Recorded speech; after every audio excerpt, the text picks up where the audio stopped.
ሆረ ሀቤሁ ለኢየሱስ ቀዲሙ ሌሊተ ኒቆዲሞስ ስሙ መላኮሙ ለአይሁድ ውእቱኒ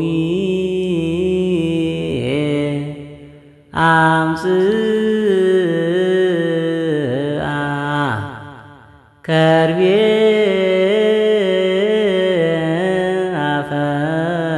አፈዋተ ገነዝቦ በሰንዱናት ለንጉሠ ስብሐት።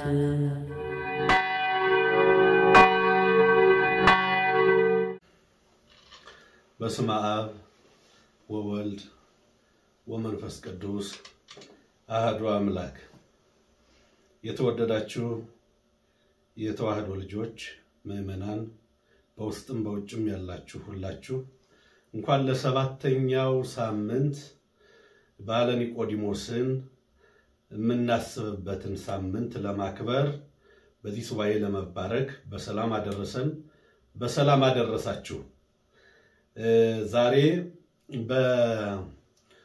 በኃይለ መለኮት ዩቲዩብ የምትከታተሉት የመጣችሁበትን የወንጌል አውድ የምንነጋገረው የምንወያየው የምንማማረው ከመጻሕፍተ ብሉያት ሊቁ ጋራ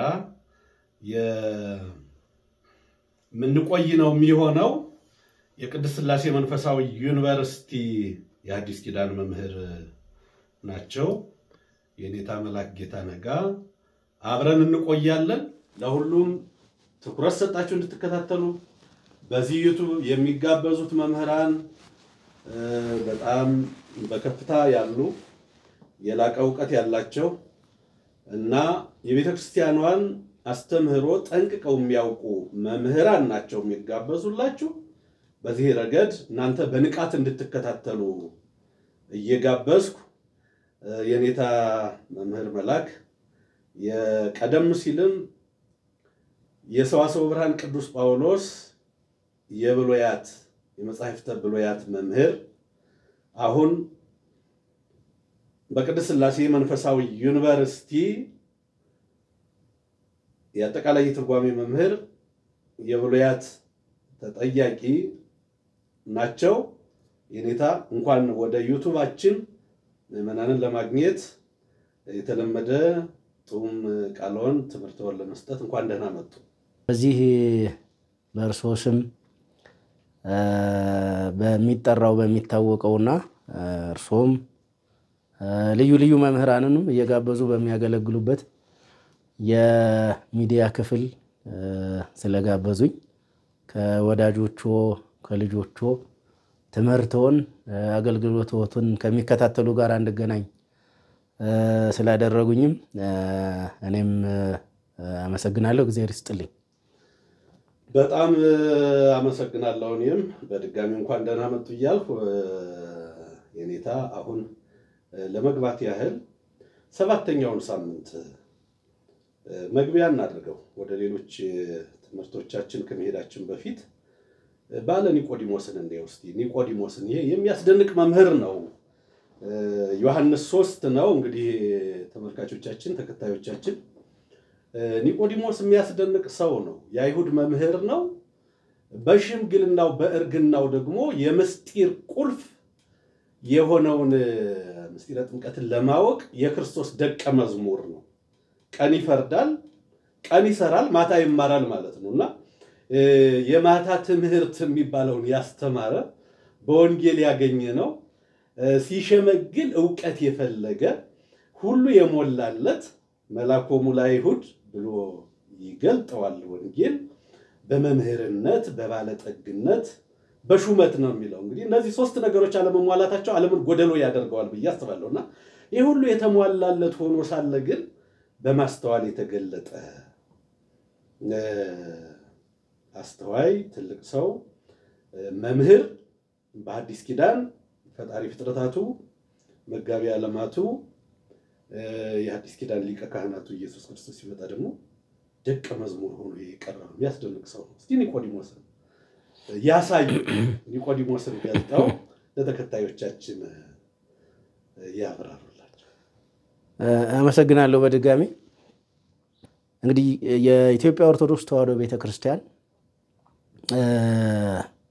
ልዩ ከምትሆንባቸውና ከምትደነቅባቸው ነገሮች መካከል የጌታችን የመድኃኒታችን የኢየሱስ ክርስቶስን ጾም ስትጾም ጾሙን ብቻ አይደለም የምታስበው። ጌታችን መድኃኒታችን ኢየሱስ ክርስቶስ በዮሐንስ ከተጠመቀ በኋላ ወደ ገዳመ ቆሮንቶስ ሄደ። 40 ቀንና 40 ሌሊት ከቆመ ሳያርፍ ከዘረጋ ሳያጥፍ በአጋንንት በአራዊት ድምፅ በቆሮንቶስ በረሃ የነበረው ፈተና ሁሉ በእርሱ እየሆነና እያለፈ በዛ ቆየ። ግን ቤተክርስቲያን ያንን ጾም ስታስታውስ ግን ጾሙን ብቻ ማስታወስን አልፈለገችም። ምክንያቱም የጌታችን የመድኃኒታችን የኢየሱስ ክርስቶስ አንዱ ነገር ምንድነው ከተባለ ወይም ትልቁ ነገር ትምህርቱ ነው በሥጋ በተገለጠበት ወቅትና ስለዚህ በጾሙ ውስጥ ያሉ ሳምንታትን ከአራቱ ወንጌል ምንባባት ወስዳ ስያሜ ሰጥታ እና ምንባባቱን ደግሞ ምስጢራቸውን ትርጉማቸውን ትምህርትና መልእክታቸውን እያብራራች ከመመናን ሕይወት ጋር ዛሬ ከሚያገለግሉ ከሚገለገሉ ከሚቀድሱ ከሚያስቀድሱ ከሚቆርቡ ከሚያስቆርቡ ከነሱ ከመመናን ሕይወት ጋር እያዛመደች የምታስተምር ቤተክርስቲያን ናት። እውነቱን ለመናገር ሌሎች አብያተ ክርስቲያናት ጾሙን የሚያስቡ ሊኖሩ ይችሉ ይሆናል ብዬ አስባለሁ። ደሞም አሉ እንደው ነገሌ ላለ ማለት ነው እንጂ ግን እንዲህ ባለ መንገድ አይደለም። ስለዚህ 7ኛው ሳምንት ላይ በተለመደው ስያሜ 7ኛው ሳምንትም በጌታችን በመድኃኒታችን በኢየሱስ ክርስቶስ መዋዕለ ሥጋዌ ከሚታወቁና ምስጢር ከተገለጠባቸው ትምህርቶች አንዱ የዮሐንስ ወንጌል ምዕራፍ 3 ቁጥር 1 ነው። እርሶ እንዳሉት ይሄ የመጽሐፍ ቅዱስ ክፍል የሚነግረን ደግሞ እጅግ በጣም በእድሜ ባለጠጋ በእድሜ ብቻ ሳይሆን በትምህርት ችሎታው በጣም ትልቅ የአይሁድ አለቃ እንደገና ደግሞ በኢኮኖሚም በጣም ባለጸጋ ሰው ነው። ያ ማለት ቅድም ያነሷቸው ሶስቱ መሰረታዊ ነገሮች የተሟሉለት ሰው ነው። ሰው እነዚህ ሶስቱ መሰረታዊ ነገሮች ከተሟሉለት ብዙ ጊዜ ምን ይላል ከተባለ ይሰንፋል። ይሰንፋል ብቻ ሳይሆን እኔን ስሙኝ ነው እንጂ ልስማ አይልም። ስሰጥ ተቀበሉኝ፣ ሳስተምር አዳምጡኝ፣ ስፈርድ ፍርዴን ለምን ትነቅፋላችሁ ይላል እንጂ ላስተምር አይልም። እና ኒቆዲሞስን እኔ እንደ ወደ ዋና ምስጢሩ ከመግባታችን አስቀድሞ ቅድም ያሉትን ነገር እርሶ ያነሱትን ነገር የሚያስደንቅ ነው ሲባል አንደኛ ይህ ሰውዬ የአይሁድ የሸንጎ አባል ነው። የአይሁድ የሸንጎ አባል ማለት ከፍተኛውና የመጨረሻው ስልጣን ነው። የመጨረሻውን ስልጣን ይዞ በሰዎች ዘንድ በተለይ ደግሞ በኢየሩሳሌም እጅግ በጣም የሚጠላውን ክርስቶስን ለማግኘት መሄዱ አንድ ይደንቀኛል እኔ ራሱ ማለት ነው። ምክንያቱም ጌታችን መድኃኒታችን ኢየሱስ ክርስቶስ በሸንጎው ዘንድ ምንድነው ከተባለ የአይሁድን ሕዝብ ለአመጽ ይቀሰቅሳል ተብሎ የሚከሰስ ነው። ሸንጎ የምንድነው ከተባለ ክስ እያደራጀበት ነው፣ እየሰበሰበ ነበረ ክስ እና የሸንጎ አባል ኒቆዲሞስ ደግሞ ወደ ማን ይመጣል ከተባለ ሸንጎው ሊከሰው እንትን ምክንያት የሚፈልግበትን ክርስቶስን ለማግኘት ማታ ይመጣል እና አንዱ ይሄ አስደናቂ ነው። ሁለተኛ በእድሜ ዝም ብለን ብናየው ጌታችን መድኃኒታችን ኢየሱስ ክርስቶስ 33 ዓመቱ ላይ ነው። ኒቆዲሞስ ደግሞ በእድሜ በጣም ትልቅ ሰው ነው። ምክንያቱም የአይሁዳውያን የሸንጎ አባል ለመሆን አንድ ሰው በእድሜው ምን ማለት አለበት ካል ከፍ ማለት አለበት፣ ከፍ ያለ ነው እና በእድሜው በጣም ወጣት ወይም 30 ዓመት ላይ ያለውን ክርስቶስን ለማግኘት ነው የመጣውና ኒቆዲሞስ ወደ ጌታችን ወደ መድኃኒታችን ወደ ኢየሱስ ክርስቶስ የመጣበትን መንገድ መጥቶ ያለውንም ነገር ስናስብ በእርግጥም እጅግ በጣም ብዙ ልብን የሚነካ እና ምንድነው ትልልቅ ነን የሚሉ ሰዎችን በሀብትና በስልጣን ላይ ሆነው ወደ ቤተ ክርስቲያን መምጣት የማይፈልጉ ሰዎችን ተምረን ጨርሰናል፣ ሰምተን ጨርሰናል፣ አውቀን ጨርሰናል፣ የሚጎድለን ነገር የለም፣ የዘይታችን ማሰሮ ሙሉ ነው፣ መብራታችን አይጠፋም ለሚሉ ሰዎችም ኒቆዲሞስ ብዙ የሚያስተምረው ነገር ያለ ሰው ነው። ምክንያቱም ኒቆዲሞስ መጥቶ ምንድነው የሚለው ከተባለ ከእግዚአብሔር ዘንድ የተላክ እውነተኛ መምህር መሆን ግን እናውቃለን ነው እና የጌታችን የመድኃኒታችን የኢየሱስ ክርስቶስ የእግዚአብሔር ልጅነቱ ገና አልተገለጠለትም ለኒቆዲሞስ። እዚህ ላይ እንዳንሳሳት ኢየሱስ ማን ነው ለሚለው መልስ አላገኘም። ክርስቶስ ማን ነው ለሚለው ገና አልተገለጠለትም። ግን ከእግዚአብሔር የተላከ እና እውነተኛ መምህር መሆኑን ግን ተረድቷል እና መጥቶ ናምን ከማህበ እግዚአብሔር መጻኢከ ነው የሚለው እና ከእግዚአብሔር ተልከ የመጣ እውነተኛ መምህር መሆንህን እናውቃለን ብሎ ይናገራል። አሁን ኒቆዲሞስን ወደ ክርስቶስ ያመጣው ምንድነው ከተባለ ሁለት ነገር ነው። መጀመሪያ ላይ አንደኛ ኢየሱስ ክርስቶስ እውነተኛ መምህር መሆኑን ኒቆዲሞስ ተረድቷል። ምክንያቱም እውነተኛ መምህራን ምን ይላሉ ከተባለ እውነተኛ መምህራን የሚያስተምሩትን ይኖራሉ። እውነተኛ መምህራን ላይ ድሆች ይራራሉ። እውነተኛ መምህራን ለታመሙት ሰዎች ያዝናሉ። እውነተኛ መምህራን የወደቁና የተገፉ ሰዎችን ያነሳሉ። ይህ ደግሞ የኢየሱስ ክርስቶስ የቀን ተቀን ስራው ነው። ስለዚህ ኒቆዲሞስ እውነተኛ መምህር ሲል ጌታችን መድኃኒታችን ኢየሱስ ክርስቶስ ያስተምር የነበረውን ነገር በደንብ ተረድቷል። እውነተኛ መምህር መሆኑን ተረድቷልና አንደኛው ምክንያት ይሄ ነው። እኔ እዚህ ላይ አሁን ኒቆዲሞስ ለእውነት ያለውን መጠማት ራሱ እመለከትበታለሁ። መምህር ሆኖ በነገራችን ላይ ትምህርት የምንድነው ከተባለ የትምህርት ማስረጃዎችን ሰብስበን እገሌ የተማረ ነው የምንለው ሰው ይኖራል። እንደገና ደግሞ የትምህርት ማስረጃዎች የሌሉት ደግሞ ነገር ግን በምድር ላይ ያለውን እውነት የመግለጥ አቅም ያላቸው ሰዎች ደግሞ አሉ። ስለዚህ ኒቆዲሞስ ዝም ብለን በክራይቴሪያ ካየነው ትምህርት የጨረሰ ነገር የጨረሰ ሰው ነው። ነገር ግን ደግሞ ነገር ከጨረሱ በኋላ ደግሞ ምን ያልቅም ከተባለ እውነት አያልቅም። እውነት በእውነተኛ መምህር ስትገለጥ ትጣፍጣለች። እውነት በትክክለኛ መምህር ስትነገር ደስ ትላለች። ነገር ግን ደግሞ ሐሰተኛ መምህራን እውነትን ሲያስተምሯት እውነት ራሱ ታቅለሸልሻለች።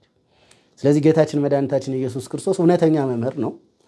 በክርስቶስ በሚያስተምርበት ጊዜ እኮ የኢየሩሳሌም ከተማ በረበናት የተወረረች እኮ ናት። የመምህር እጥረት እኮ የለም። የነበረው እጥረት ምን አይነት እጥረት ነው ከተባለ እውነተኛ ትምህርት የሚያስተምር መምህር ነው ያልነበረው እንጂ በመምህር በጣም የተወረረች ናት። ረበናት ቁጥራቸው ብዙ ነው። ፈሪሳውያን ቁጥራቸው ብዙ ነው። እንደሚያስታውሱት 8 የተለያዩ እኮ ከሃይማኖቱ ጋር የተገናኙ ስራዎች ለሚሰሩ 8 ቡድኖች ነበሩ። ነገር ግን በስምንቱ ማህበራት አጠገብ እውነት አልነበረም። እውነት የነበረው ክርስቶስ ዘንድ ነው እና ኒቆዲሞስ ወደ ክርስቶስም የመጣበትን ዓላማውን ስንመለከት እውነትን ፍለጋ ነው። እውነት ደግሞ ምን ጋር ያደርሳል ከተባለ መንፈስ ቅዱስ ምስጢር ጋር ያደርሳል። አሁን ኒቆዲሞስ አንዱ ደስ የሚለው እዚያ ላይ ነው። የመንፈስ ቅዱስ ምስጢር ጋር መጣ። ምክንያቱም መንፈስ ቅዱስ ምስጢር ጋር ሲመጣ እንደሚያስታውሱት ጌታችን መድኃኒታችን ኢየሱስ ክርስቶስ ለኒቆዲሞስ ላለው ነገር የመለሰለት ነገር ምንድነው ከተባለ ሰው ከውሃና ከመንፈስ ካልተወለደ የእግዚአብሔርን መንግስት ሊወርስ አይችልም የሚል ነገር ነው ያለው። አሁን ኒቆዲሞስ ምንድነው ከተባለ ኒቆዲሞስ ኦልሬዲ የህሊና ጥያቄ ይዞ ነው የመጣው።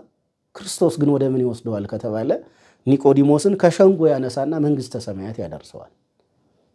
እንግዲህ ኒቆዲሞስ የሸንጎ ሰው ነው። በእርግጠኝነት የቢሮ ሰራተኞች የቢሮ ሰዎች ያውቁታል። የቢሮ ሰዎች በነገራችን ላይ ወደ ቤታቸው ሲሄዱ ስራቸውን ቢሮአቸውን ተሸክመው ነው የሚሄዱ። ስለዚህ ኒቆዲሞስ ምንም እንኳን እውነት ፍለጋ ወደ ክርስቶስ ቢመጣም የሸንጎውን ክርክር ሁሉ ተሸክሞ ነው ይዞ ሄዶ የነበረው። ክርስቶስ ግን ኒቆዲሞስን ምን አላለውም ከተባለ አይ እውነት ማለት እኮ እንዲህ ነው ብሎ የፍልስፍና መምህር ሊሆንበት አልፈለገም ወይም አልሆነበትም። እሱ ላይ አንድ እንትን ላንሳ እዚሁ የሚገርመው በዚህ ልክ አሁን ጥያቄም ይዞ እንደመጣ ምክንያቱም ያው ነዳያን በሀብቱ ባለጠጎችም ደግሞ በሹመቱ መምህራን በእውቀቱ የሚያከብሩት ሰው ነው። የቅድም እንዳሉት የ72ቱ የሸንጎ አባላት አንድ አባል ነው። የጎደለው ነገር የለም። ግን ይሄንን አሁን ሌላ ጥያቄ ይዞ መምጣቱን እና ኢየሱስ ክርስቶስ ደግሞ እውነት ነው ከፈሪሳዊነት ወደ ሐዋርያነት ሊለውጠው በይሁንታ መቀበሉን እናይበታለን። ሌሊት መምጣቱ ራሱ ምንድነው የሚያሳየን የሚለውን ነገርም እሱ ላይ የምናነሳው ይመስለኛልና መጀመሪያ የክርስቶስን እውነት ወይ ደግሞ የእግዚአብሔርን ልጅነት አልተረዳም ብለን የምናይባቸው ተጨማሪ ነገሮችም እሱ ላይ ያለው ይመስለኛል። ምክንያቱም ዛምነ በክርስቶስ ይሰደድ ምኩራብ የሚል አዋጅም አውጀዋል። በክርስቶስ ያመነ ሰው ቤቱ ይተኮስ ከሀገር ይፍለስ ብለው የመከራ አዋጅ አውጀዋል እና ያም አለ። በዚያው ላይ እንግዲህ ተመልሶ ሸንጎ ላይ የሚቀመጥ ሰው ነውና ያንን ጥያቄ ጭምር ይዞ እንደመጣ የሚያስረዳው አንዱ ክፍል ሌሊት መምጣቱ ይመስለኛል። ሌሊት መምጣቱን እስቲ እንዴት እንግለጠው? ሌሊት እንዴት መጣ? ያው በወንጌል ዝም ብሎ የተብራራ ነገር አለ። እስቲ እሱን ትንሽ ገለጥ ያድርጉት። እንዳሉት ነው እንግዲህ አሁን ኒቆዲሞስ ለምን በሌሊት መጣ ከተባለ ራሱ ኒቆዲሞስ አባል የሆነበት ጉባኤ የወሰነው ውሳኔ አለ። ያ ውሳኔ ያነሱት ነው። እንግዲህ የሸንጎ መጀመሪያ ኩሉ ዓለም ተለወ ድኅሬሁ ነው የሚለው እና የክርስቶስን እውነተኛ መምህር በመሆኑ ምክንያት ቅድም ያነሳናቸው ነገሮች በክርስቶስ በመፈጸማቸው ምክንያት ሰው ሁሉ ክርስቶስን ተከተለው። ህሙማን ይፈልጉታል፣ ጤነኞች ይፈልጉታል፣ ባለሙያዎች ይፈልጉታል፣ ኃጢአተኞች ይፈልጉታል እና ክርስቶስን የሚፈልገው በተለይ ይሄ ድሃው የምንድነው የቤተ መቅደስ አገልጋይ ያልሆነው ክርስቶስን በመፈለግ ላይ ነው ያለው እና የቤተ መቅደስ አገልጋይ ወይም ኃላፊነት አለብን የሚሉ ሰዎች ግራውን ቀኙን ሲያዩ ሰው ሁሉ ክርስቶስን እየተከተለ ነው እና እንዴ ዓለም ሁሉ እሱን እየተከተለ እኮ ነው የሚል ነገር ያነሱና ምን ወሰኑ? ማንም ክርስቶስን የሚከተል ቢኖር ብለው ውሳኔ ወሰኑ። ያ ውሳኔ ቤቱ በእሳት ይተኮሳል፣ ንብረቱ ይወረሳል የሚል ነው እና ይሄ ምን አይነት አዋጅ ነው ከተባለ በጣም አስደንጋጭና አስፈሪ አዋጅ ነው። ክርስቶስን ለመከተል ምን የሚል ነው ከተባለ ክርስቶስን ለመከተል ዋጋ የሚጠይቅ መስዋዕትነት የሚጠይቅ አዋጅ ነው። ይህን አዋጅ ካወጀው ምክር ቤት አባላት አንዱ ነው ወደ ማን የመጣው ከተባለ ወደ ክርስቶስ የመጣው። ምክንያቱም ይህ አዋጅ ሲታወጅ ምናልባት ኒቆዲሞስ ያን ቀን በዚህ አዋጅ ላይ ምን እንዳለ ባናውቅም ነበረ። ስለዚህ ወደ ክርስቶስ መጣና ሲመጣ በሌሊት መጣ ነው። በሌሊት የመጣበትን እንዳሉት መምህራን በተለያየ ያተረጓጎም ስልት ተርጉመውታል። የመጀመሪያውና እውነተኛው የሚቀርበው ነገር ምንድነው ከተባለ ቅድም ያልነው ነው። ኒቆዲሞስ በቀን ቢመጣ ወደ ክርስቶስ የመጣበትን መንገድ የሚከታተል አካል አለ። ስለዚህ የመጀመሪያው የወሰነው ውሳኔ ኒቆዲሞስን ራሱን ምን ይለዋል ከተባለ ራሱን ያገኘዋል። ስለዚህ ኒቆዲሞስ በሌሊት የመጣበት ዋናው ምክንያት የተባለው ነገር ነው። ራሱን ጠብቋል ማለት ነው። በነገራችን ላይ የምንድነው ከተባለ ምንም እንኳን ወንጌል ሐዋርያን በበጎች መካከል ማነው እንደ ተኩላ እንደ በጎች በተኩላ መካከል ይልካቸዋለሁ የሚል ነገር ቢኖርም ግን ደግሞ ምንድነው ከተባለ ወንጌልን ለመስበክም ወንጌልን ለመናገርም ደግሞ ጥበብ ያስፈልጋል እና ኒቆዲሞስ በጥበብ ነው የመጣው፣ በሌሊት ነው የመጣው። መምህራኑ የሌሊት አእምሮ ክት ስለሆነ የሸመገለ ስለነበረ ያንን ክት የሆነውን የሌሊት ክፍለ ጊዜ ተጠቅሞ ከክርስቶስ የሚማረውንና የሚሰማውን ነገር በልቡ ለመቅረጽና ለመጻፍ ለመመዝገብ ነው ብለው እንደዛ አብራርተዋል። ነገር ግን ከታየ ግን ይሄ ሰውዬ የመጣው ምንድነው ከተባለ በአዋጅ እሱን ማግኘት አይገባም ተብሎ ከተከለከለበት ቢሮ የመጣ ሰው ነው።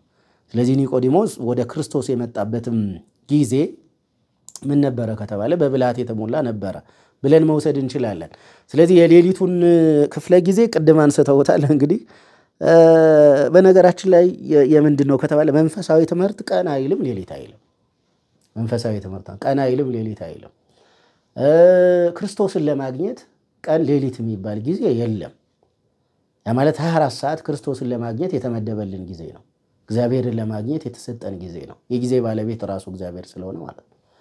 ስለዚህ የኒቆዲሞስን በሌሊት መምጣት መምህራኑ በልዩ ልዩ ስልት ስለተረጎሙት፣ ግን በዋናነት የኒቆዲሞስ በነገራችን ላይ በዮሐንስ ወንጌል 3 ስፍራ ላይ ነው የተጠቀሰ እንደሚያስታውሱ። አሁን በሌሊት ከመጣ በኋላ እንደገና ምዕራፍ 7 ላይ ኒቆዲሞስን እናገኘዋለን። ያ ማለት ምን ሲል ከተባለ ሲከራከር እናየዋለን። ህድጉ መጽሐፈ ንህትት ሲል እናገኘዋለን። እንደዛ ሲል እናገኘዋለን። ስለዚህ ኦልሬዲ የለም በህጋችን መሰረት አንድ ሰው ወንጀለኛ የሚባለው በህጉ መሰረት የሆነ ነገር ሲያደርግ ሲገኝ፣ ስለዚህ መጻሕፍትን እንመርመር ብሎ ሲል እንዲያውም የሸንጎ አባላት ኒቆዲሞስን ምንድነው የማንጓጠጥ የሚመስል ንግግር ሲናገሩት፣ መጻሕፍትን ሂድና መርምር፣ ከገሊላ እንዴት መሲህ ሊመጣ ይችላል ብለህ ታስባለህ ብለው ሲሉት ጭምር እናያለን። ሶስተኛው ኒቆዲሞስን የምናየው ከመስቀል ላይ እውነተኛ መምህር ያለውን የክርስቶስን አካል ከመስቀል ላይ ሲያወርድና ምን ሲል እናየዋለን ከተባለ መግነዝ ይዞ እንመለከተዋለን። እና ኒቆዲሞስን በዮሐንስ ወንጌል መጀመሪያ እዚህ ላይ ተማሪ ደቀ መዝሙር ሆኖ እናገኘዋለን። በነገራችን ላይ የኒቆዲሞስ ደቀ መዝሙርነት የሚገርም ነው። የሚገርምም ነው። እንዲያው አሁን እሱን ነው እንዲያነሱት የፈለኩት። እስከዚህ አሁን ቅድም ያነሳናቸው ነገሮች ቅድም እንዳሉት የክርስቶስን አምላክነት ያልተረዳበት ነው ያ ጥያቄ። ከጠየቀ በኋላ ረቢ ነአምን ከመ እምኀበ እግዚአብሔር መጻእከ ከመ ትኩን መምህረ ብሎ ከጠየቀ እንዲያው አማን ብለከ ዘይተወልደ ዳግመ ይርኤ ያለ መንግስት እግዚአብሔር ብሎ የልጅነቱን ነገር ከነገረው ይሄን ከተረዳ በኋላ ይመስላል ህድጉ መጽሐፈ ንህትት መጽሐፍን መርምር ህጋችን ይሄን አይልም ወደሚልም ወደ መከራከር እንዴ ህጋችን ይሄን ይላል ወይ ህግ አፍርሰን የምንገልበት ምን ምክንያት ተገኘበት ወደሚል ጠንከር ያለ ጥያቄ ይመስላልና ኋላም መካሰስ ነው። አሁን መስቀል ላይ መካሰስ ያለበት መሆኑን እንዴ ኦሪታችን ይሄን አይፈቅድም እንዴት መስቀል ላይ ያድራል ልናወርደው ይገባል አለ። ጠይቋል ጠይቋል አውርዶታል ገንዞታል ሽቶ ቀብቶታል በአዲስ መቃብር አሳርፎታል። እና ይሄን ሁሉ ስናይ ወደ ኋላም ከ72 አርድእት የተቆጠረበት እና ያው ቅድም እንዳልነው ፈሪሳዊነቱን ትቶ ወደ ሐዋርያነት የመጣበትም ምክንያት ካመነ በኋላ ነው የሚመስለውና የልጅነቱን ነገር ይሄን የምስጢር ቁልፍ ምን ነው አይደል የምስጢር ጥምቀት የሚባለው ከዚያ በፊት እንግዲህ ክህነት የለ ዲቁና የለ ቅስና የለ ምንኩስና የለ ጵጵስና የለ ፕትርክና የለ ያንን ቁልፍ ካገኘ በኋላ ይመስላል ወደዚህ ወደ ምዕራፍ 7 ወዳነሳ ነውና ኋላም ተካሶ ስጋውን መለኮት የተዋህደውን ስጋ አክብሮ ለመገነዝ ለመቅበር የታደለ እና ስሙ የከበረለት የመንግስተ ሰማያት ሰው ከዚያ ሁሉ ብልጽግና ካለም ዓለማዊነትን ትቶ መንፈሳዊነትን መርጦ ይገባበት ክርስቶስ ደቀ መዛሙርት የተቆጠረበት ምክንያት ያንን ቁልፍ መረዳት ይመስላልና እሱ የልጅነት ምስጢር እንግዲህ ይኸውልህ አሁንም እኮ ኒቆዲሞስ የምንደነቅበት በነገራችን ላይ ለምንድን ነው ከተባለ ትምህርት ስለሚሆነን ነው። በዚህ አጋጣሚ ኒቆዲሞስ በሌሊት መጣ። እውነተኛ መምህር ስለመሆንህ ከእግዚአብሔር ተልከ ስለመምጣትህ እናውቃለን ነው የሚለው። አውቃለሁ ብቻ እኮ አይደለም እናውቃለን ነው። ስለዚህ ከኒቆዲሞስ ጋር ምናልባት የሚመካከሩ ምኖች ነበሩ ብለን መገመት እንችላለን። ሌሎች የህግ ባለሙያዎች ፈሪሳውያን የሸንጎ ሰዎች ነበሩ ብለን ማለት እንችላለን። ለምሳሌ ከኒቆዲሞስ ጋራ ጌታን ለመገነዝ የመጣው ዮሴፍ ምናቀው ሰው እኮ አይደለም። ድንገት ምን የሚል ነው ካል ድንገት ሊገነዝ ሲመጣ እኮ ነው የምናየው። ጓደኛ ሲሆነው ነው የምናየው። እና እንደዚህ ብሎ ይልና ከዛ በኋላ የክርስቶስ ግን የምንድን ነው ከተባለ ኒቆዲሞስን በአንድ ጊዜ ወደ ምንድን ነው የወሰደው ከተባለ ወደ መንግስተ ሰማያት ወሰደው። ቀላል አይደለም። ኒቆዲሞስ የጠየቀው ጥያቄ ቀላል አይደለም። ነገር ግን ኒቆዲሞስ ከጠየቀው ጥያቄ በላይ የሚከብደው ነገር ምንድነው ከተባለ ክርስቶስ ነው።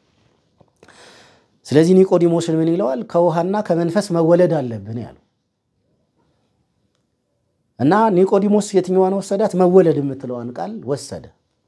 ዘይተወልደ ዳግመ ስለሚል የሕግ ባለሙያም ስለነበረ ኒቆዲሞስ ምን አለ እንዴ ሰው አንዴ ከተወለደ ካደገና ከሸመገለ በኋላ እንዴት ለሁለተኛ ጊዜ ሊወለድ ይችላል የሚል ጥያቄ ሲጠይቅ ነው ጌታችን መድኃኒታችን ኢየሱስ ክርስቶስ ወደ አሉት ነገር ወሰደው ማለት ወደ ልጅነት ወደሚሆንበት ምስጢር ወሰደው።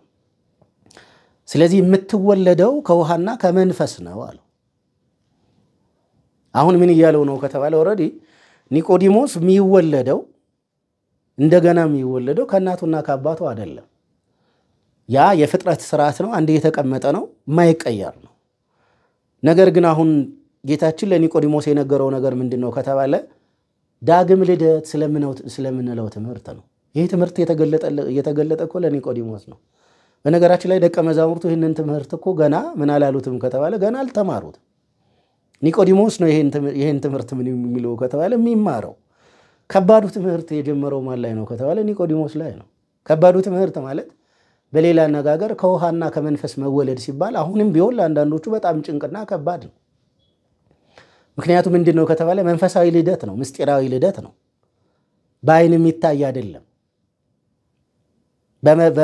በአይነ መንፈስ ካልሆነ በቀር በአይነ ስጋ ልናየው የምንችል ልደት አይደለም። እና የኒቆዲሞስን ይሄን ትምህርት ሰጠው እና ለኒቆዲሞስ ይህ ትምህርት ከቀረበለት በኋላ ኒቆዲሞስ አሁንም ሊከራከር ፈልጎ ነበረ።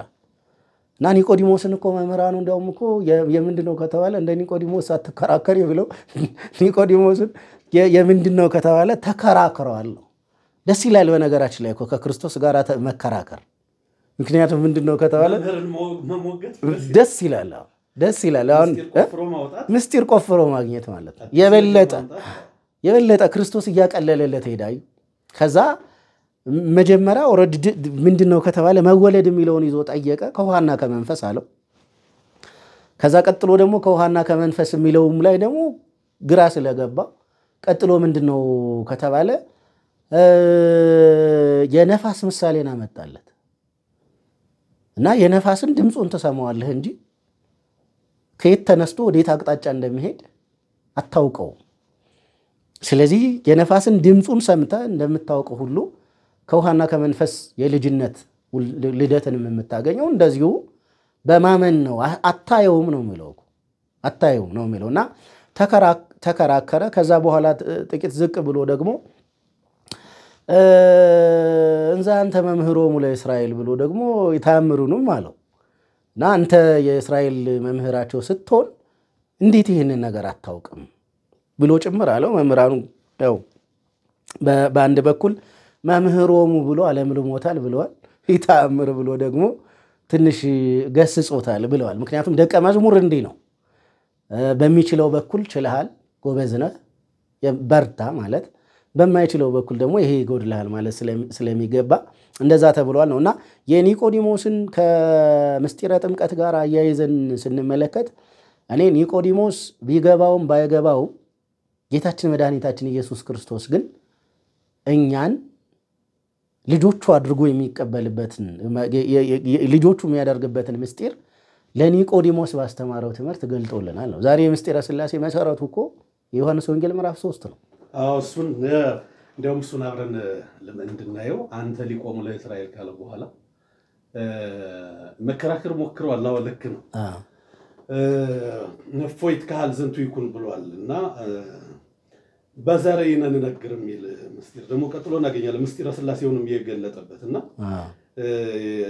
የምናውቀውን እንናገራለን አለ። ይሄ ምስጢረ ሥላሴ ነው። ልክ ነው። የሚናገረው እግዚአብሔር ቃል ነው፣ እግዚአብሔር ወልድ ነው።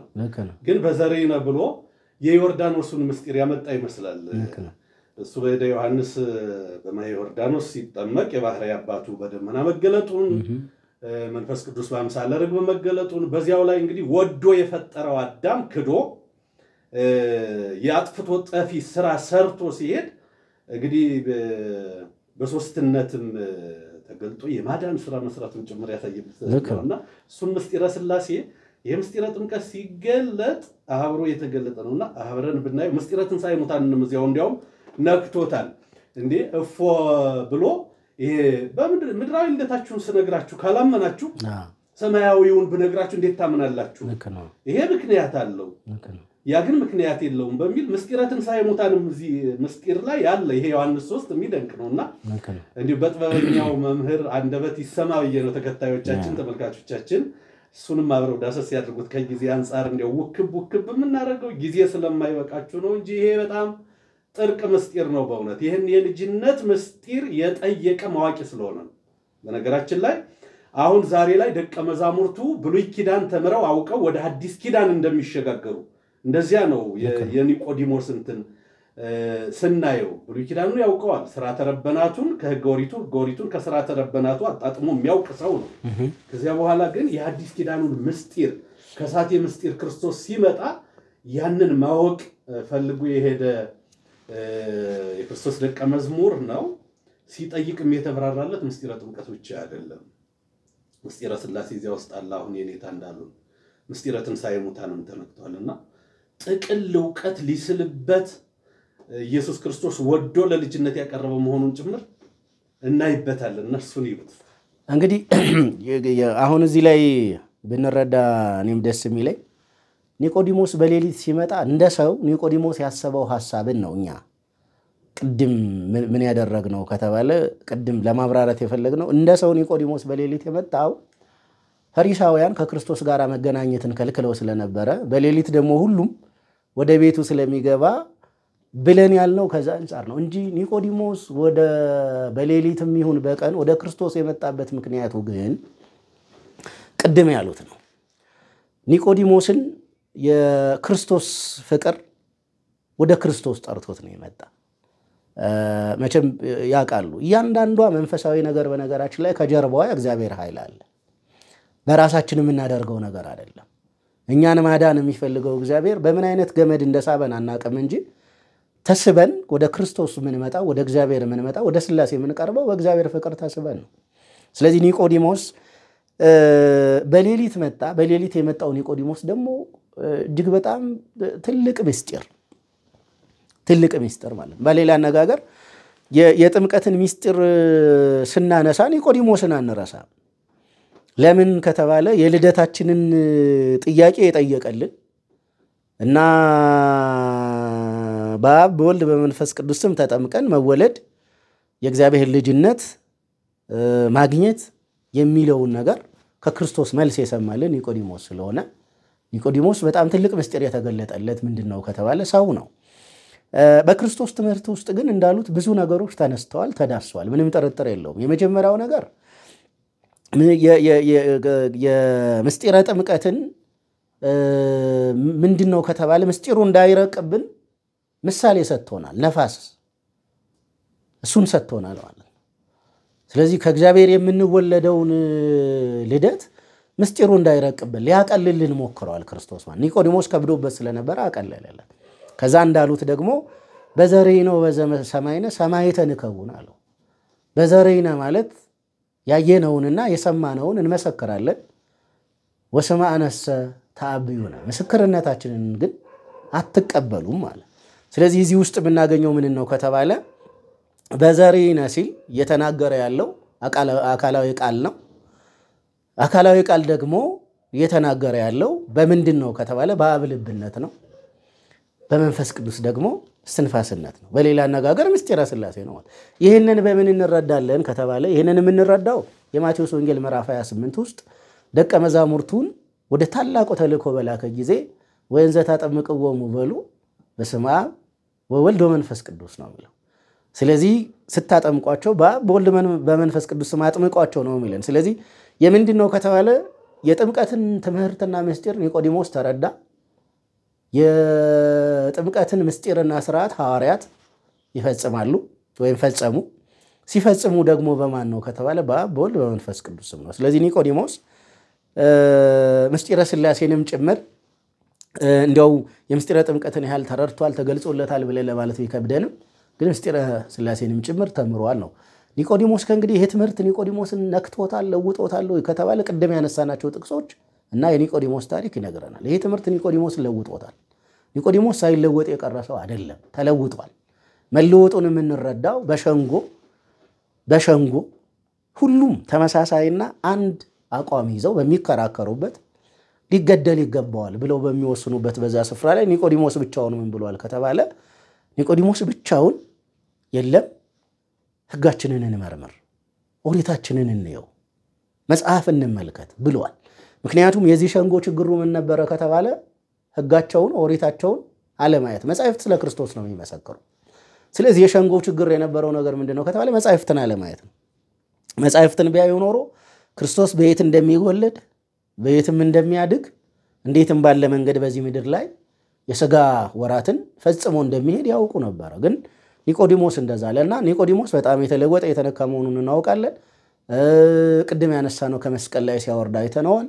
የኢትዮጵያ ኦርቶዶክስ ተዋሕዶ ቤተክርስቲያንም ያው እንደሚያውቁት የትንሣኤ ሰሞን ላይ ኒቆዲሞስን ምን ትላለች ከተባለ ታስባለች።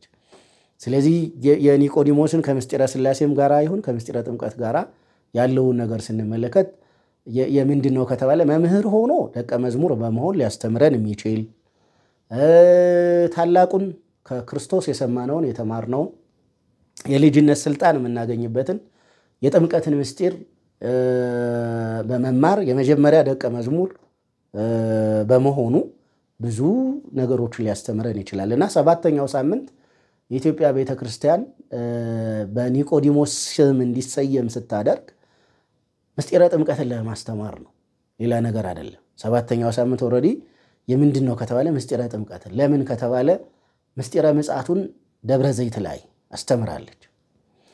ስለዚህ ምስጢረ ምጽአቱን ደብረ ዘይት ላይ አስባ ኒቆዲሞስ ጋር ስትደርስ ደግሞ ምስጢረ ጥምቀት። ምክንያቱም ምስጢራት በኢትዮጵያ ቤተክርስቲያን ውስጥ ምስጢራት ትልቅ ትምህርት አላቸው፣ ምዕመኑ ሁሉ ማወቅ አለበት። ስለዚህ በእንደዚህ አይነት መልኩ የሚታሰብ ስለሆነ ኒቆዲሞስ ሰባተኛው ሳምንት ላይ ኒቆዲሞስን እንዳሉት በጣም ብዙ ትምህርቶችን ሊሰጥ የሚችል በእድሜ ባለጸጋ ሲሆን ወደ ትምህርት ቤት የመጣ በገንዘብ ደረጃ ሁሉ ነገር ያለው ሲሆን በድሃው በክርስቶስ አጠገብ ያው እንደሚያውቁት ክርስቶስ ምንም አልነበረውም በዚህ ምድር ላይ። ስለዚህ በእሱ አጠገብ የተገኘ ሰው ስለሆነ ብዙ ምስጢር ብዙ ሀሳብ አለው ማለት እንችላለን። እግዚአብሔር ያክብርልን የኔታ፣ በጣም እናመሰግናለን። ምዕመናን ብዙ እንደተማራችሁ፣ ተከታዮቻችን ብዙ እንደተረዳችሁ ተስፋ አደርጋለሁ።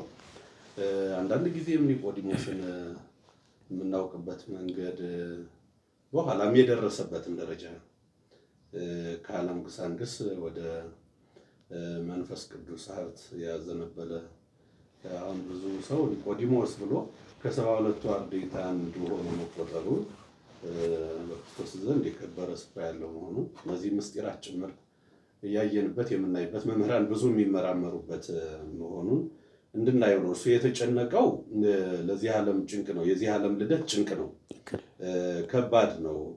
ከጽንሱም ልደቱም እድገቱም እሱ የታየው ይሄ ጭንቅ ነው። ደግሞ መምህረ ትሕትናው የአዲስ ኪዳኑ ሊቀ ካህናት ኢየሱስ ክርስቶስ ያስረዳው